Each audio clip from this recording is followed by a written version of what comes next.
once met a man who liked to cover himself in cheese. I said you must be crackers. So I woke up early this morning and I thought, wouldn't it be nice if I had a character ready to go in a really simple pick up and play game system? So I came up with this kind of idea. We have a list of skills for the most likely things you're going to be doing on an adventure, like ride, sneak, jump, search, that kind of thing. And it's a flat number to succeed on 2d6. So I have the idea of 7 plus is average. So if you are worse at that, then you need to roll higher. If you are better at that, it's a particular skill of yours, like this guy's particularly good at persuading and searching. The number is lower that you need to roll equal to or above. Combat for this is slightly different because the level of the monster affects your attack roll that you need. So a level 1 monster would add 1 to this number, so it would be 6 instead of 5. And then the monster gets an attack on you, and their level attack affects the defense number that you need to roll equal or above. So a level 1 monster would need you to roll 5 plus rather than 4 plus, that kind of thing. And I've done like level 1, 2 and 3 monsters. I've just picked things which I've got painted basically. And yeah, that's basically that. And I've 12 health the hero starts with. The level 1 monsters have 6, level 2 monsters have 8 health, level 3 monsters have 10 health. And the level also tells you how much damage they do. So I want to take Baryon brass on a wilderness adventure because I'm using Into the Weird and Wild as inspiration. I really like the idea of the wilderness dungeon. So instead of rooms, you have things like a clearing, an old tree stump, or a dead animal, or a little grotto or a cave or something. In a sort of feature instead of rooms, and that's sort of how the dungeon is kind of built. Also going to use Book of Random Quests and Table Fables. We've just got a little hit location chart here to add a touch of seasoning to the combat.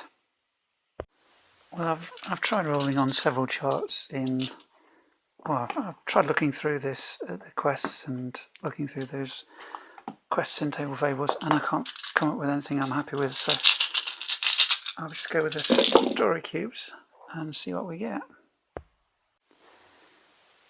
Hurry, take this bag and find a special herb which offers protection from poison and disease, because the Lord of the Manor's favourite minstrel is feeling under the weather and may die by sundown. There's a reward in it for you. Well, perhaps it's a bit darker than that, because there may be noise, by the way. If we look at this in Into the Weird and Wild, this plant here is used by clerics to protect against necromancy. They pay a healthy sum for fresh bundles, bodies buried with the flower as garland or stuffed into them will never rise as an undead or vengeful spirit. So perhaps the minstrel has actually died, and it was under a necromantic malady, and they want to be sure that he won't rise again as a zombie or something.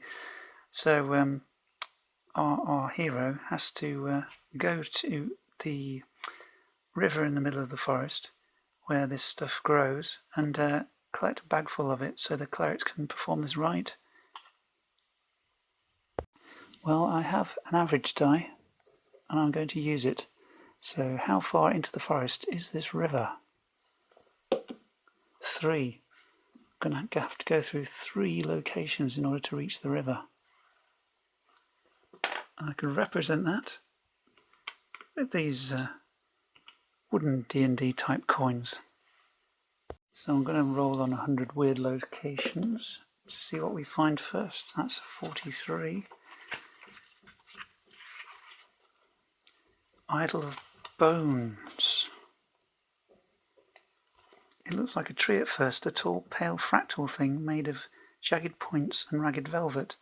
Thousands of skeletal pieces, both human and animal, weave together in a horrid, monstrous form. It speaks to you in your sleep. It fills your mind with its twisted alien plans, pressing its vast manipulative consciousness against your own.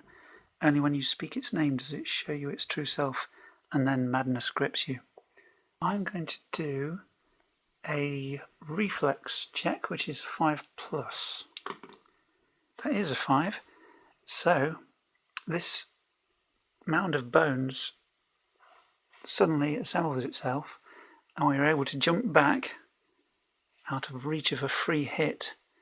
So now this skeleton is starting to lumber towards us. I think it's time for a fight. So our base attack is 5. A skeleton is a level 1 monster, so we'll need to roll 6+ to hit it. That's alright, that's a 7. So it takes 2 damage.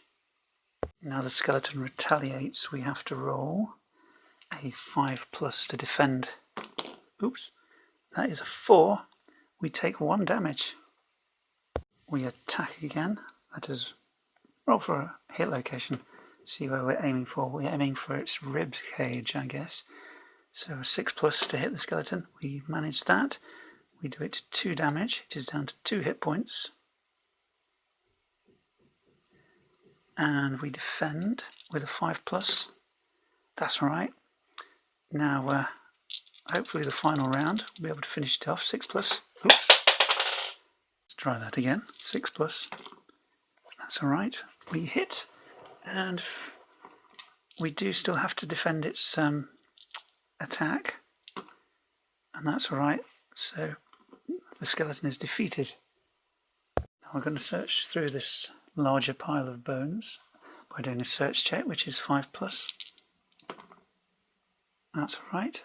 Let us roll on something to see if we can find anything interesting. So this book is the reason why I bought D50.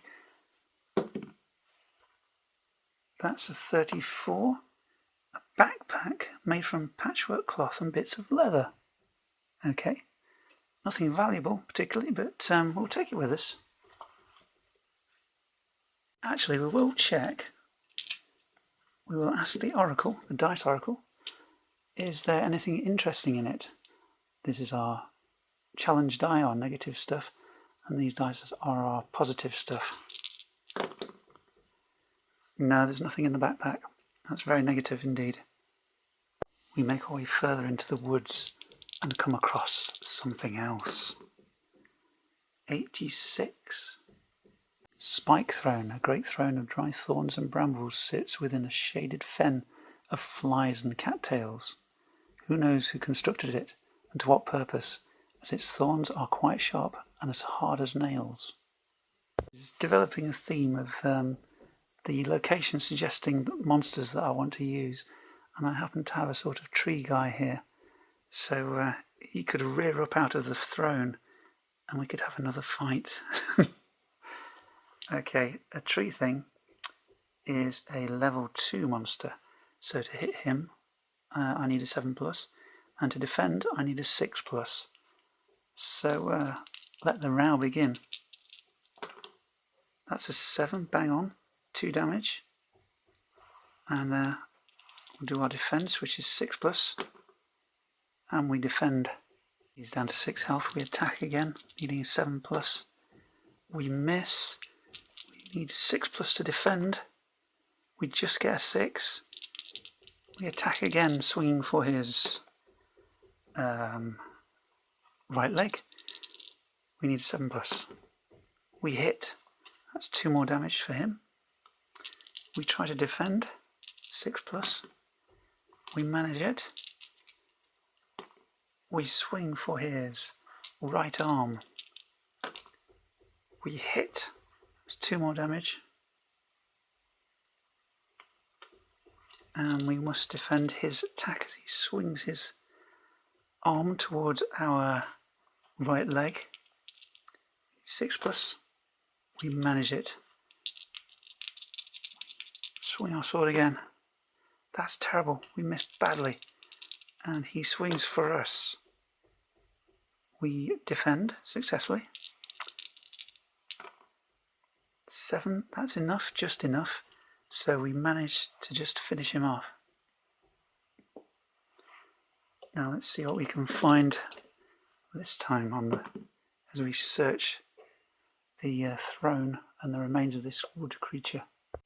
27 is a sack full of 1d10 small birds, all dead with beautiful plumage. 6 dead birds in a sack. What an odd thing to find. But then maybe a poacher or something left it here.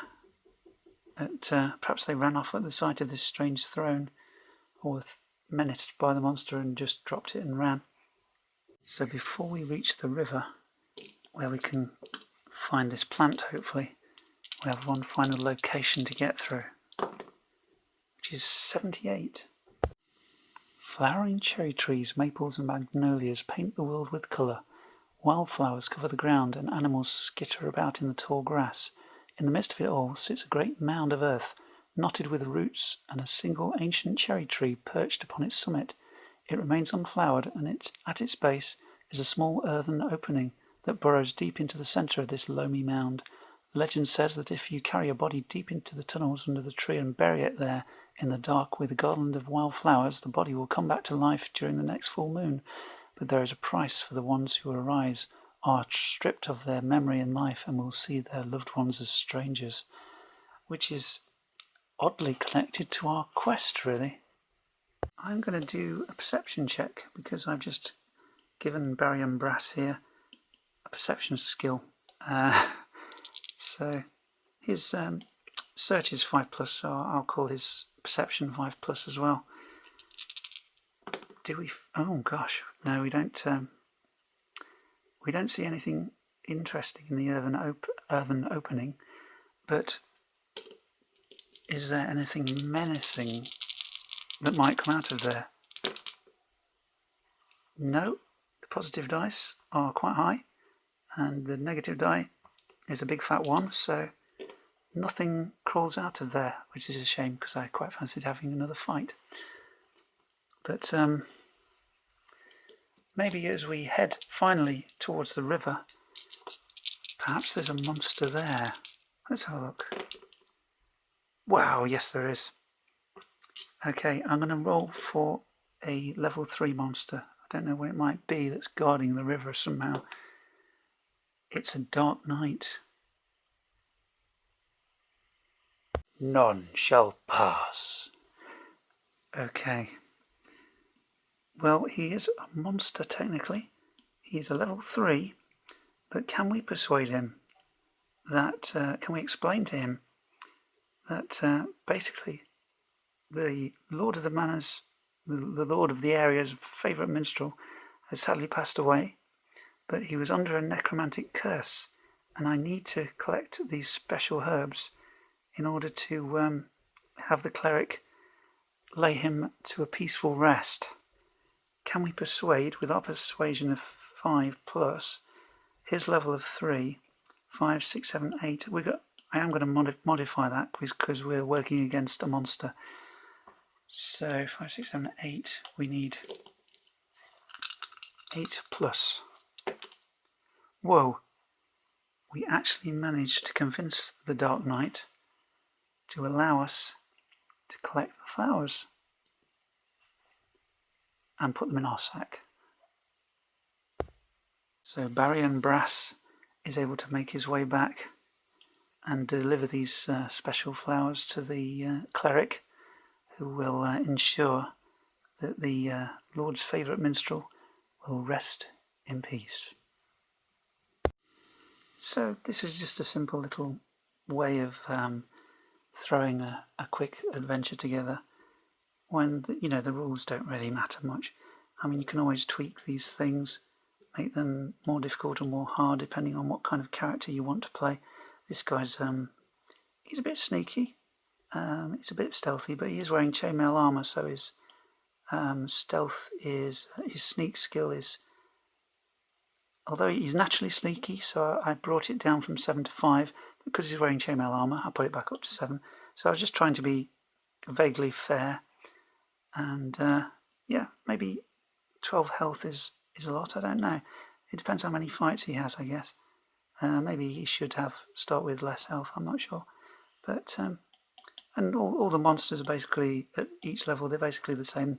But you can add special abilities, like the Fire Cat could spit fire or something if you roll a die every turn on it when you're defending. If it rolls a 5 or 6, it might spit fire or something. You know, little things like that. So, yeah, a simple little system to cobble together an adventure quickly. Thank you very much for watching, and see you soon.